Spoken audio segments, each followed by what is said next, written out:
दोस्तों, कर्नाटक सरकार की तरफ से आरएसएस की वैधानिकता पर सवाल खड़े किए गए हैं और ये सवाल जिस रूप में खड़े किए गए हैं उससे कई सारे मौजूद सवाल भी उपज कर सामने आ रहे हैं। पहला कि आरएसएस की वैधानिक स्थिति क्या है। दूसरा, आरएसएस का रजिस्ट्रेशन कहीं हुआ है या नहीं हुआ है। तीसरा, आरएसएस को जो डोनेशन मिलता है उस पर कोई इनकम टैक्स वगैरह दिया जाता है या नहीं। चौथा, आरएसएस के खातों की ऑडिट होती है या नहीं होती है। ये तमाम सवाल कर्नाटक सरकार की तरफ से पूछे गए हैं और द हिंदू अखबार की इस खबर को आप देख सकते हैं जिसमें सीधे सीधे आरएसएस से इसका जवाब मांगा गया है। ये खबर साफ साफ कहती है कि कर्नाटक में आरएसएस की 4127 शाखाएं हैं, दैनिक शाखाएं हैं। इसके अलावा 1389 साप्ताहिक मिलन है और उसके अलावा सैकड़ों में आरएसएस के पास वहां पर मंथली मासिक आधार पर होने वाली बैठकी है। अब सवाल उठता है कि इतने बड़े आयोजन के लिए खर्च की जरूरत होगी, झंडा, बैनर, और आज के जमाने में तो लोग कहते हैं कि कोई भी प्रोग्राम झंडा के साथ डंडा लगा होता है तभी होता है, क्योंकि डंडे को बिना झंडे के खड़ा नहीं किया जा सकता। झंडे को दरअसल बिना डंडे के खड़ा नहीं किया जा सकता। तो ये तमाम चीजों के लिए फंडिंग कहां से आती है? जरा 30 साल पहले के आरएसएस को देखें तो सब कुछ समझ में आ जाएगा कि चना गुड़ खाने वाले लोग, साइकिल पर चलने वाले लोग किस तरह से आज की तारीख में लोग कहते हैं कि चार्टर्ड प्लेन तक पहुंच रहे हैं। सरकार के अलग अलग मंत्रालयों में उनकी उपस्थिति है। वाइस चांसलर की नियुक्ति में आरएसएस के कैडर को प्राथमिकता दी जा रही है।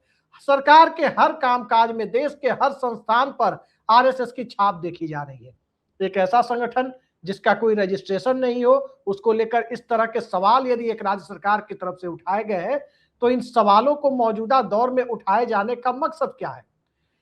जबकि इसी आरएसएस को देश के प्रधानमंत्री नरेंद्र मोदी लाल किले की प्राचीर से दुनिया का सबसे बड़ा एनजीओ बता चुके हैं। लेकिन मैं अपने दर्शकों से सवाल पूछता हूं कि क्या भारत में एनजीओ का रजिस्ट्रेशन नहीं होता? कोई भी एनजीओ बिना रजिस्ट्रेशन के चलाया नहीं जा सकता। आखिर संघ बिना रजिस्ट्रेशन के कैसे चल रहा है? कर्नाटक के गृह मंत्री और दलित नेता प्रियांक खड़गे ने जब इस सवाल को उठाया, 2 पन्नों की चिट्ठी आरएसएस को लिखी और उसके बाद ये सवाल जब तूल पकड़ता हुआ नजर आया तो कई सारे सवाल एक साथ उठने लगे। पहला ये कि कांग्रेस की सरकार जानबूझकर ऐसा कर रही है। दूसरा ये कि कर्नाटक में चुनाव के पहले यानी 2028 में जो विधानसभा चुनाव है उसके पहले अलग तरह की राजनीति हो रही है। लेकिन राजनीति और तमाम सवालों को एक तरफ छोड़ दीजिए, उस पर हम बाद में चर्चा करेंगे। पहला सवाल यह है कि जो सवाल उठाए गए हैं उन सवालों का आरएसएस के पास जवाब क्या है?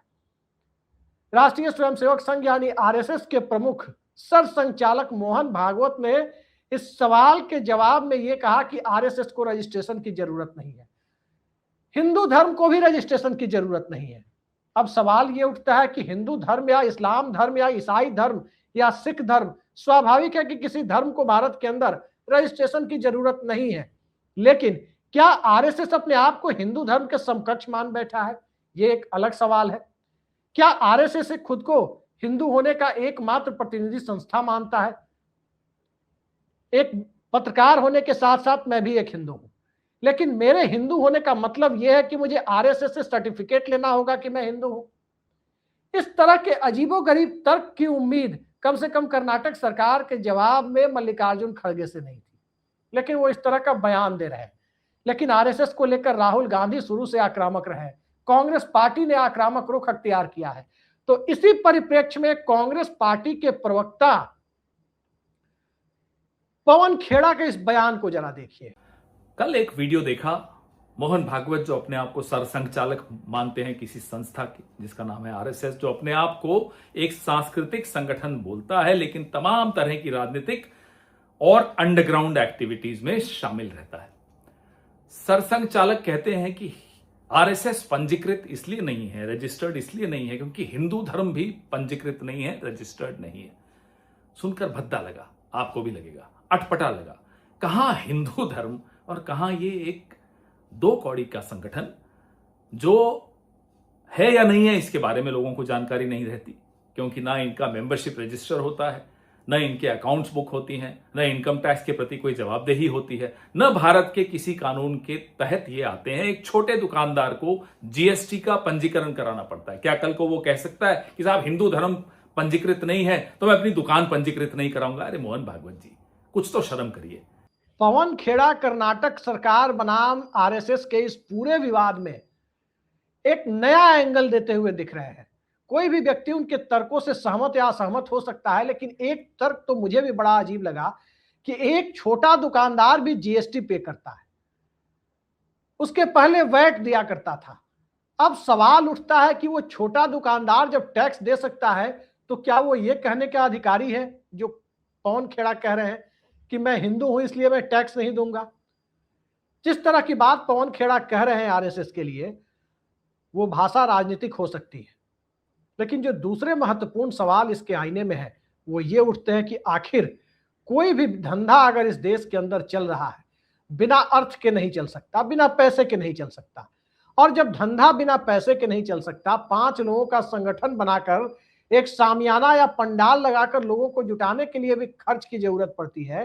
फिर उसके अंदर सोसाइटी रजिस्ट्रेशन एक्ट तो आता ही है।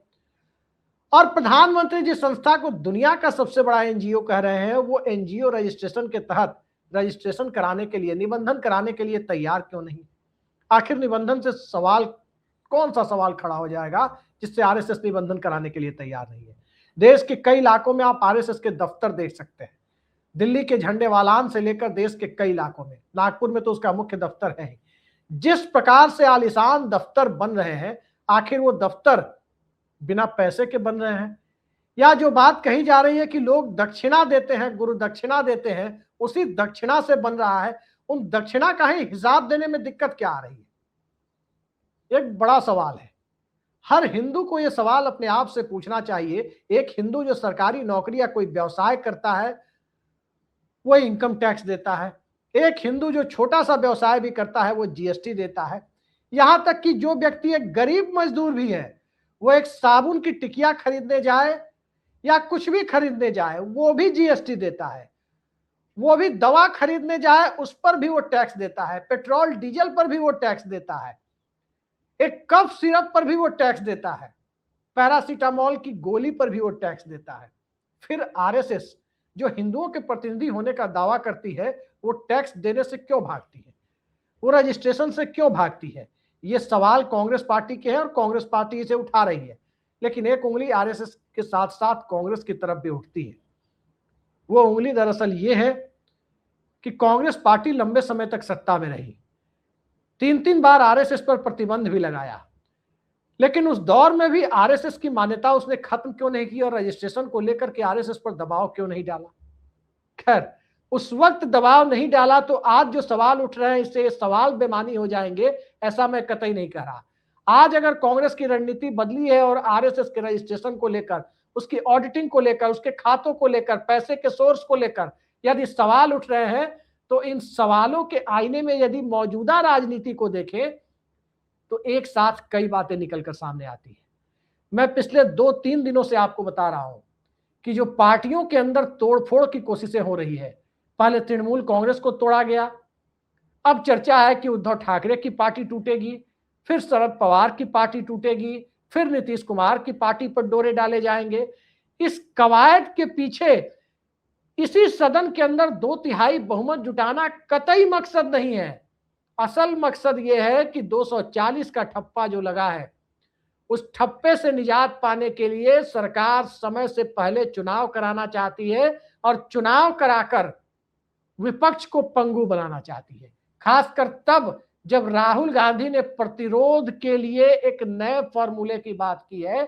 यह अलग बात है कि फॉर्मूला उन्होंने सार्वजनिक नहीं किया है, लेकिन अंदरूनी सूत्रों से जो जानकारी मिल रही है उससे साफ जाहिर हो रहा है कि अगर उत्तर प्रदेश के नतीजे में बंगाल जैसी चीजें देखने को मिली तो विपक्ष चुनाव बहिष्कार की हद तक भी जा सकता है, जो अंतर्राष्ट्रीय स्तर पर इस सरकार के लिए बड़ी किरकिरी का कारण बनेगा।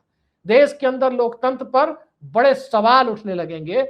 इससे यह सरकार घबराई हुई है और घबराई हुई सरकार के बीच एक विचार ये भी चल रहा है, जो सूत्र बता रहे हैं कि क्यों न समय से पहले 2026 के अंत या 2027 की शुरुआत में ही लोकसभा चुनाव कराकर बिखरे हुए और टूटे हुए विपक्ष के बीच अगले 5 साल का जनादेश हासिल कर लिया जाए, हो सके तो 2/3 का जनादेश हासिल कर लिया जाए, क्योंकि उत्तर से लेकर दक्षिण और पूरब तक, खासकर दक्षिण भारत को यदि छोड़ दें, अपवाद मान लें, तो दक्षिण भारत को छोड़कर करीब करीब पूरे देश पर भारतीय जनता पार्टी का शासन हो चुका है, एक आध अपवादों को छोड़कर।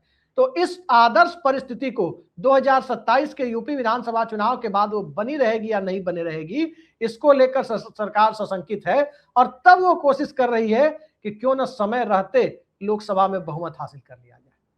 कांग्रेस पार्टी इस रणनीति को समझ चुकी है, और जरा इस पूरे खेल को देखिए, इस पूरे खेल को देखने पर कई सारी चीजें सामने आएगी। मतलब जो राजनीति भारतीय जनता पार्टी करती है, इतने दिनों में कांग्रेस पार्टी ने भी उस राजनीति में अपने हाथ आजमाने शुरू कर दिए।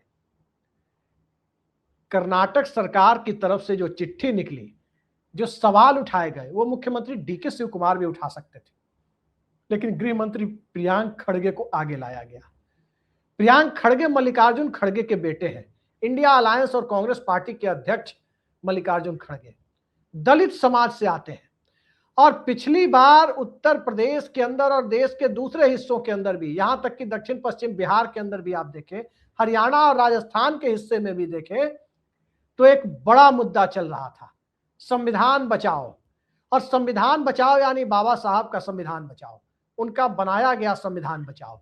उस संविधान बचाओ ने देश के दलित वर्ग के बीच एक अलग तरह की चेतना पैदा की, जिसने चुनावी हिंदुत्व वाली चेतना, लाभार्थी चेतना, बेनिफिशियरी कॉन्शसनेस, इन दोनों को एक साथ पलीता लगाना शुरू किया। और जब दोनों को एक साथ पलीता लगाना शुरू किया, उसका नतीजा यह हुआ कि नीतीश नायडू और एकनाथ शिंदे की बैसाखी पर केंद्र सरकार को आना पड़ा।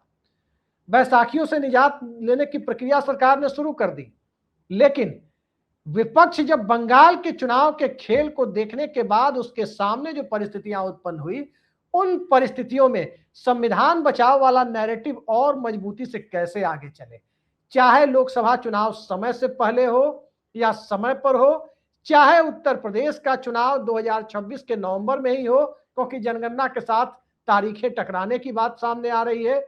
उस परिस्थिति में संविधान बचाओ के नैरेटिव में जो थोड़ा बहुत दलित तबका लाभार्थी चेतना या बहुजन समाज पार्टी के मोहपास से निकलकर संविधान बचाने के लिए सामने आ रहा था, उस तबके का विस्तार कैसे किया जाए। हर पार्टी अपने हिसाब से राजनीति करती है। भारतीय जनता पार्टी भी जब 2 सीटों पर पहुंच गई थी, वो भी अपनी राजनीति कर रही थी, और उसकी राजनीति का एजेंडा क्या था? सांप्रदायिक स्वरूप। उसके लिए राम मंदिर का मुद्दा झाड़ पोंछ करके निकाला गया, और तब लाल कृष्ण आडवाणी जिस राम रथ के सहारे निकले, भारतीय जनता पार्टी खड़ी हुई होनी शुरू हुई थी।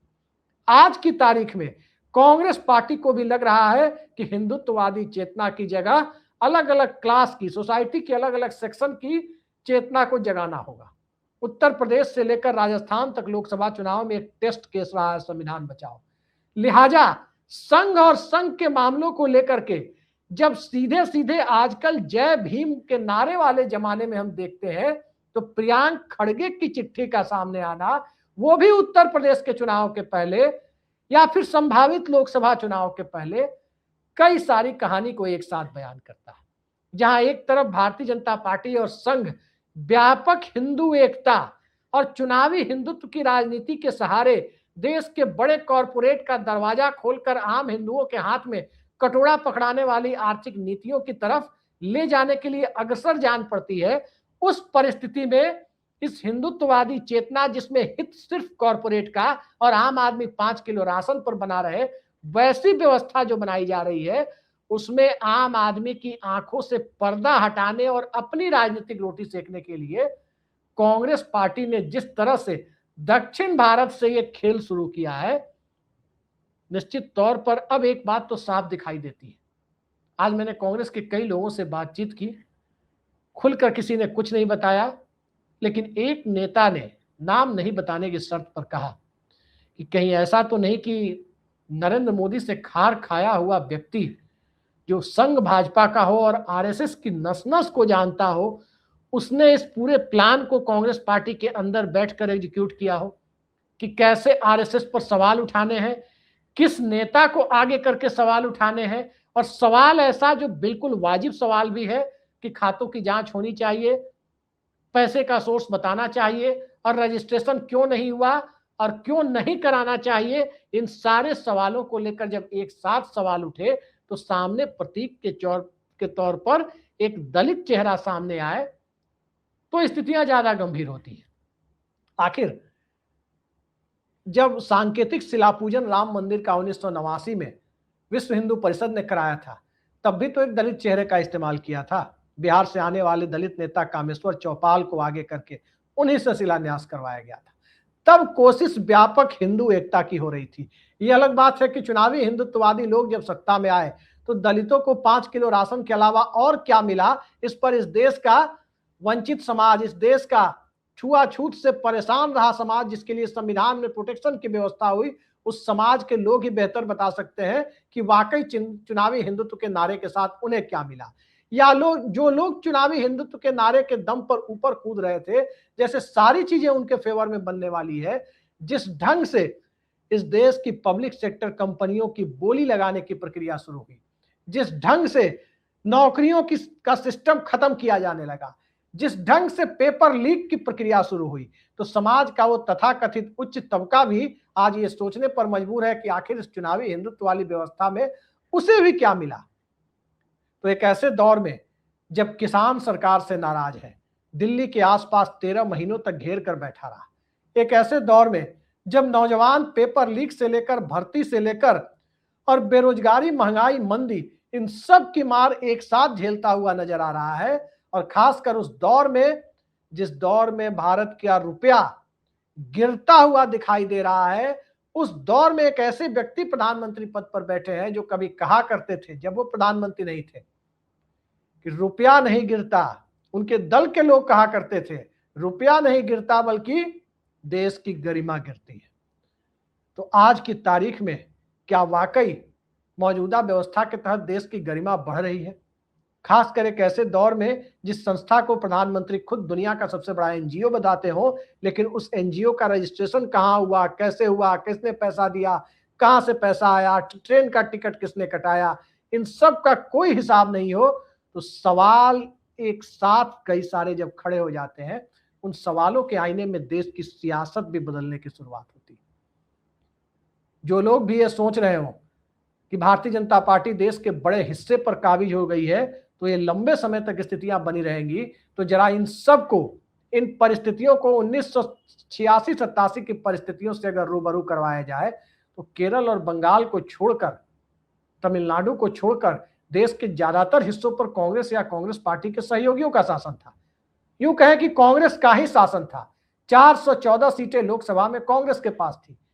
उस दौर में भी जनता उठ खड़ी हुई थी, जनता बोफोर्स के मुद्दे पर साथ आई थी, और जनता ने ही राजीव गांधी की ताकतवर सरकार को पलट दिया था। आज की तारीख में सत्ता और सिस्टम भले ही भारतीय जनता पार्टी के हाथ में देश के ज्यादातर हिस्सों का आ गया है, ज्यादातर संवैधानिक संस्थाओं पर राहुल गांधी और विपक्ष आरोप लगा रहे हैं कि सत्ता और सत्ता में बैठे हुए लोग कब्जा कर चुके हैं, लेकिन जनमत के और जनमत के मिजाज के ऊपर न तो किसी दौर में कोई शासक कब्जा कर पाया, न तो किसी दौर में कोई नैरेटिव कब्जा कर पाया, और न ही किसी दौर में कोई तानाशाह कब्जा कर पाया। आज की परिस्थितियों में पवन खेड़ा बोले या राहुल गांधी बोले, प्रियांक खड़गे बोले या डीके शिव कुमार बोले, परिस्थितियां वहीं तक नहीं है। परिस्थितियां दरअसल ये है कि आइडेंटिटी पॉलिटिक्स की जो राजनीति देश में लंबे समय से चल रही है, उसकी बुनियाद डालने में आरएसएस का बहुत बड़ा रोल है।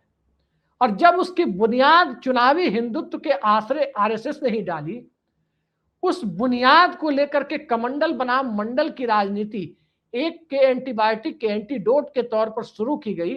उस राजनीति को भरने के लिए पिछड़े वर्ग से ही आने वाले नेता नरेंद्र मोदी को सामने लाया गया, और उसके बाद की बदली हुई परिस्थितियों में जब कास्ट के आधार पर, जाति और वर्ग के आधार पर विभाजित समाज में वर्ग की परिभाषा किसान और नौजवान के बीच बदलने लगी, तो कहीं ना कहीं वर्ग की परिभाषा के दायरे में दलित समाज भी तो आता है, कहीं ना कहीं वंचित समाज भी तो आता है, कहीं ना कहीं जाति जनगणना की मांग करने वाला तबका भी तो आता है, और कहीं ना कहीं वो तबका भी सामने दिखाई देता है जो आज से 15 साल पहले दिल्ली के रामलीला मैदान में कैंडल लेकर भ्रष्टाचार मिटाने की उम्मीद पाल बैठा था और उस भ्रष्टाचार मिटाने की उम्मीद के सहारे उसे जो निराशा हाथ लगी है पिछले 1.5 दशकों में, वो तबका अब कैंडल से नहीं, अब जनादेश के सहारे व्यवस्था परिवर्तन की वकालत तो नहीं कर रहा है। राजनीतिक दल व्यवस्था परिवर्तन की बात करते हैं, लेकिन क्या व्यवस्था ऐसे ही पलटेगी जिसमें किसी संस्था के ऊपर दुनिया के सबसे बड़े एनजीओ होने का लेवल लगा हो और उस एनजीओ का कोई रजिस्ट्रेशन ही नहीं हो, उसके खाते का आता पता ही नहीं हो? हालात दरअसल देश की जनता तक पहुंचाने की कोशिश हो रही है, बिल्कुल उसी तरह जिस तरह से जाति जनगणना और संविधान बचाव के मुद्दे को पहुंचाने की कोशिश हुई थी। और ये परिस्थितियां ज्यादा कारगर तब होती है, जनता इन मुद्दों पर ज्यादा ध्यान देना तब शुरू करती है जब जनता के हाथ में कटोरा पकड़ने जैसी स्थितियां होती हैं। याद कीजिए 2014 का दौर, 2006, 7, 8 के दौर में मनरेगा भी मिला था। मनमोहन सिंह के दौर में सरकारी कर्मचारियों की ड्रीम 6 पे कमीशन भी मिली थी और उसको देखते हुए प्राइवेट सेक्टर ने भी रोजगार बढ़ाने की दिशा में बड़े काम किए थे, सैलरी बढ़ाने की दिशा में बड़ा कदम उठाया था। और उसके बाद जो मिडिल क्लास का पेट भरना शुरू हुआ, मिडिल क्लास के हाथ में पैसे आने जब शुरू हो गए, उसके बाद तो ये साफ हो चला कि मिडिल क्लास को भी अन्ना हजारे और भ्रष्टाचार दिखाई देने लगे। कहने का मतलब कि उस वक्त पेट भरा हुआ था तो भ्रष्टाचार और दूसरे मुद्दे दिख रहे थे, सरकार वो नहीं दिख रही थी जिसने सब कुछ दिया था। वैसे डेमोक्रेसी में सरकारें बदलनी भी चाहिए, हर 5 साल पे बदल जानी चाहिए, लेकिन आज जब लोगों के पास खोने को कुछ नहीं बचा है, 5 किलो राशन वाली व्यवस्था में पूरा सिस्टम सिमटा हुआ है, लोकतंत्र को चुनाव तंत्र बनाने की प्रक्रिया बहुत तेजी से नीचे से ऊपर तक चलाई जा रही है, तो उस प्रक्रिया के बीच में कांग्रेस पार्टी भी कोई एनजीओ तो है नहीं, कांग्रेस की राज्य सरकारें भी कोई एनजीओ तो रन नहीं कर रही हैं, वो राज्य सरकारें भी राजनीति ही कर रही हैं। हाँ, पिछले 10-15 सालों में कांग्रेस और विपक्ष भारतीय जनता पार्टी की राजनीति का जवाब उस तरीके से दे नहीं पाए। पहला फॉर्मूला अखिलेश यादव ने निकाला, कामयाब फॉर्मूला। उसके पहले 2024 के पहले अखिलेश यादव भी एक्सप्रेसवे, लैपटॉप और अपने शासनकाल पर वोट मांग रहे थे, कुछ मिल नहीं रहा था। 5 लोकसभा सीटें मिल रही थी, लेकिन जैसे ही उन्होंने पीडीए की राजनीति और संविधान बचाव की राजनीति को एक साथ जोड़कर राजनीति करनी शुरू की, बीजेपी बिखरनी शुरू हुई। उस राजनीति और उस नैरेटिव को तेजस्वी यादव और लालू यादव नहीं पकड़ पाए। इसलिए नहीं पकड़ पाए कि चुनाव में उनके सामने नीतीश कुमार का चेहरा था, जो खुद पिछड़े वर्ग से आते थे, और नीतीश कुमार के चेहरे के ऊपर सीधा आक्रमण, राजनीतिक आक्रमण तेजस्वी यादव भी नहीं कर रहे थे। लेकिन उस फॉर्मूले को राहुल गांधी की कांग्रेस पार्टी ने पकड़ा और खास करके उसकी बहुत शिद्दत से जरूरत तब महसूस की जब बंगाल में एक आखिरी बड़ा राज्य जो विपक्ष के पास था, वो किला ढह गया या किसी प्रकार से ढहा दिया गया। आज की तारीख में अगर कांग्रेस पार्टी जिस राजनीति को लेकर आगे चल रही है, उस राजनीति में आइडेंटिटी पॉलिटिक्स पार्ट 2 दिखाई दे, जो जिसका पार्ट 1 भारतीय जनता पार्टी चुनावी हिंदुत्व के साथ करती है, आरएसएस उसके पीछे से एक ताकत की तरह खड़ा होता है, वही ताकत और उसी काम को अलग तरीके से कांग्रेस पार्टी आइडेंटिटी पॉलिटिक्स को अपने सांचे में डालने की कोशिश कर रही है, तो देखना बड़ा दिलचस्प होगा कौन किस पर भारी पड़ता है। इंतजार कीजिए। अभी ये मोहन भागवत बनाम प्रियांक खड़गे का मामला नहीं है, ये मामला उस नैरेटिव का है जिस नैरेटिव के सहारे सत्ता और सिस्टम सबको एक सांचे में ढालने की कोशिशें हो रही है। आज के लिए इतना ही। नमस्कार।